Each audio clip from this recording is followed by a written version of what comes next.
አብርሃም ምን አለ? ወኢብራሂም ኢዝ ቃለ ሊቀውሚሂ አዕቡዱላህ። አብርሃምን ባለ ጊዜ አስታውስ ሙሐመድ ለህዝቦችህ አምላካችሁን አላህን ተገዙ አላቸው ይላል። ስለዚህ አብርሃም ምን አለ? አምላክን አላህን ተገዙ አለ። ታላቁ ለእስራኤል ልጆች የተላከው ነቢዩ ኢየሱስ ዒሳ ዓለይሂ ሰላም የድንግል ማርያም ልጅ የዛች የጻድቋ ልጅ ምን አለ? ወኢነ አላህ ረቢ ወረብኩም ፈዕቡዱሁ ሃዛ ሲራጡን ሙስተቂም አለ። በህዝቦቹ ፊት በእስራኤላውያኖች ፊት ቆሞ ምን አለ? የእኔም ጌታ የእናንተም ጌታ እርሱ አላህ ነው፣ እርሱንም በብቸኝነት ተገዙት አለ። ነገር ግን ኢየሱስን ዒሳን ካለው ይሄ ሰውዬ እና ተከታዮቹ እኔ አምላኬን አምልኩ እያለ እየተናገረ ኢየሱስ ክርስቶስ ዮሐንስ ወንጌል ምዕራፍ 20 ቁጥር 17 ላይ ወደ አምላክ ያደርጋለሁኛል አምላክ አለኝ እያለ እያስተማራቸው አይ ተሳስተሃል ኢየሱስ አንተ ራስህ አምላክ ነህ ብለው ካሉት ክርስቲያኖች አያቸው አይደል?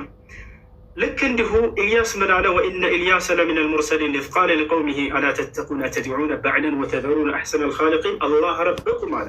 ኢልያስ ታላቁ የአላህ ነቢይ ምን አለ?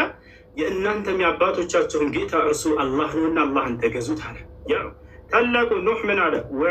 ቃለ ስብሓነሁ ወተዓላ ሓኪየን ዐን ኑሕ ዓለይሂ ሰላም ፊ ሱረት ሁድ ወለቀድ አርሰልና ኑሐን ኢላ ቀውሚሂ ፈቃለ ያ ቀውሚ ዕቡዱላህ ማ ለኩም ሚን ኢላሂን ገይሩህ። ኑሕ ለህዝቦቹ ምን አለ? ህዝቦቼ ሆይ አላህን በብቸኝነት ተገዙት፣ ከእርሱ በስተቀር ሌላ ማንም አምላክ የላቸውም እና ብሎ ተናገረ። ስለዚህ እፎይ አንተንም ሆነ እንዲሁም ደግሞ ከአንተ ጋር እየተከተሉ ያሉ ልጆችን የማንኛውም ኢትዮጵያ ሀገር የልጆች ክርስቲያኖች በጣም አዝንላችኋለሁ፣ በጣም እወዳችኋለሁ፣ በጣም እሳሳላችኋለሁ። ልክ ነቢያቶች ለህዝቦቻቸው እንደሚሳሱት የአብርሃም የኢስሐቅ የያዕቆብን የኢየሱስን የማርያምን አምላክ አላህን እንድታመልኩ ጥሪ ያደርግላችኋለሁ። ቆም ብለህ አስብ አንተ ልጅ።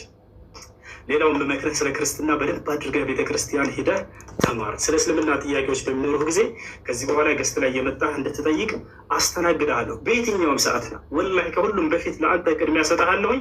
አደራህን እፎያዬ፣ አደራ ጥያቄዎች ካሉ መተህ ጠይቀኝ። መልካም ጊዜ ይሆንልህ። ስለተገናኘን በጣም ደስ ብሎኛል። እፎይ እሺ፣ ቴንኪው በነበረን ጊዜ እኔም በጣም አመሰግናለሁ። አቤቴ ናሚለው ዝም